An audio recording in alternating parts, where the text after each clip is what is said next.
अस्सलाम वालेकुम नाज़रीन। ज़माना कदीम से ही रेप और ज़िना बिल जबर को एक जंगी हथियार के तौर पर इस्तेमाल किया जाता रहा है।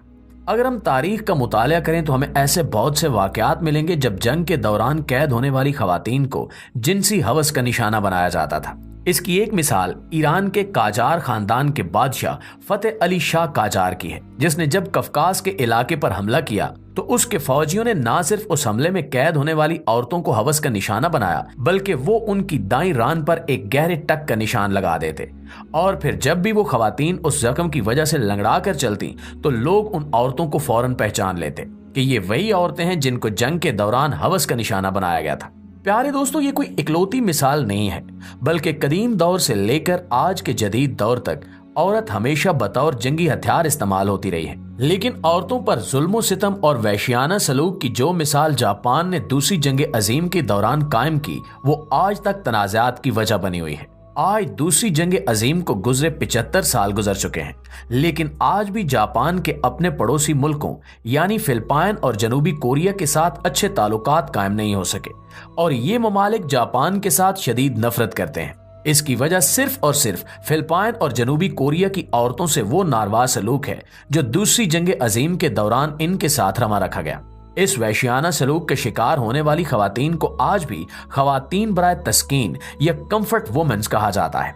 नाज़रीन, बात कुछ यूं है कि जब जापान ने फिलिपाइन, जनूबी कोरिया और दीगर ममालिक पर कब्जा किया तो वहां इंतहाई शर्मनाक इदारों की बुनियाद रखी, जिनको कंफर्ट स्टेशन का नाम दिया जाता है। ये कंफर्ट स्टेशन कब्जाशुदा ममालिक में जगह जगह कायम किए गए थे, जिनमें काम करने वाली खवातीन वो खवातीन थीं जिनका ताल्लुक भी जापान से ही था, और ये जिस्म फरोश औरतें रजाकाराना तौर पर अपनी आर्मी को जिनसी तस्कीन देने के लिए आती थी।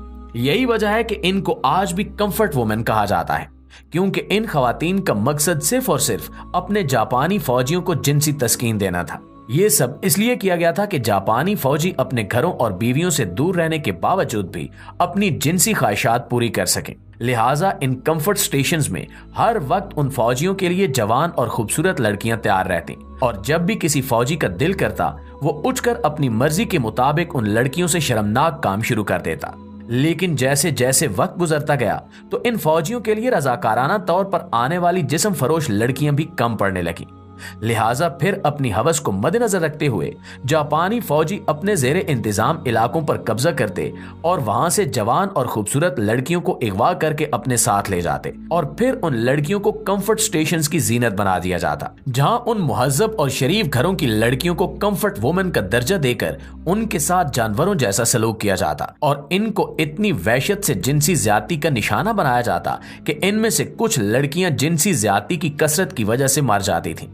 मुख्तलिफ बस्तियों से अगवा की जाने वाली ज्यादातर लड़कियों की उम्रें 16 से 20 साल के दरमियान थी, जबकि तारीख में यह भी मिलता है कि अगर कोई जवान लड़की उन फौजियों के साथ जिनसी ताल्लुक कायम करने से इनकार करती तो उसकी छाती और दूसरे मखसूस आज़ा काट कर फेंक दिए जाते, और इस तरह वो लड़की तड़प तड़प कर मर जाती। बल्कि अगर हम जंग अजीम दोम की मुकम्मल तारीख को पढ़ें तो हमें यह भी मालूम होता है कि ये जापानी फौजी हवस में इस कदर पागल हो चुके थे कि जो लड़की इनसे जिनसी ताल्लुकात कायम न करती उसे बेहोश कर दिया जाता और फिर उसके जिस्म पर अपनी मर्जी चलाई जाती।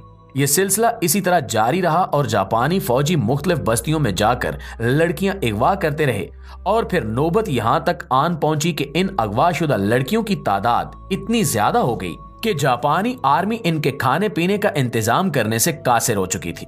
लिहाजा इन लड़कियों को इंतहाई महदूद मिकदार में खाना और दीगर सहूलियात दी जाती। तारीख की मुख्तलिफ किताबों में मिलता है कि कुछ मासूम लड़कियों ने फौजियों की हवस से तंग आकर अपनी जान लेना शुरू कर दी थी। इस तरह बताया जाता है कि इन लड़कियों की बहुत बड़ी तादाद ने सिर्फ इस वजह से खुदकुशी की ताकि वह जुल्म सितम से महफूज रह सके।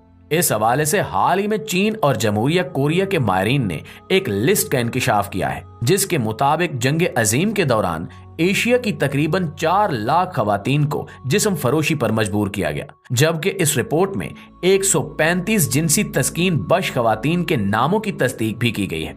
इस रिपोर्ट के मुताबिक दूसरी जंग अजीम के दौरान एशिया में करीबन 4 लाख खवातीन को कंफर्ट खवातीन के तौर पर काम करने पर मजबूर किया गया था, और उनमें से निस्फ चीनी थी। यही वजह है कि आज भी इन दोनों ममालिक की रंजिशें अपनी हदों को छू रही हैं। जी तो मुआज़िज़ दोस्तों, ये थी हमारी आज की वीडियो, और इस हवाले से आप दोस्तों की राय क्या कहती है कमेंट करके हमारे साथ शेयर जरूर कीजिएगा। इंशाल्लाह आपसे मुलाकात होती है अगली वीडियो में। तब तक अपना और अपने प्यारों का ढेर सारा ख्याल रखिएगा। अल्लाह निगहबान।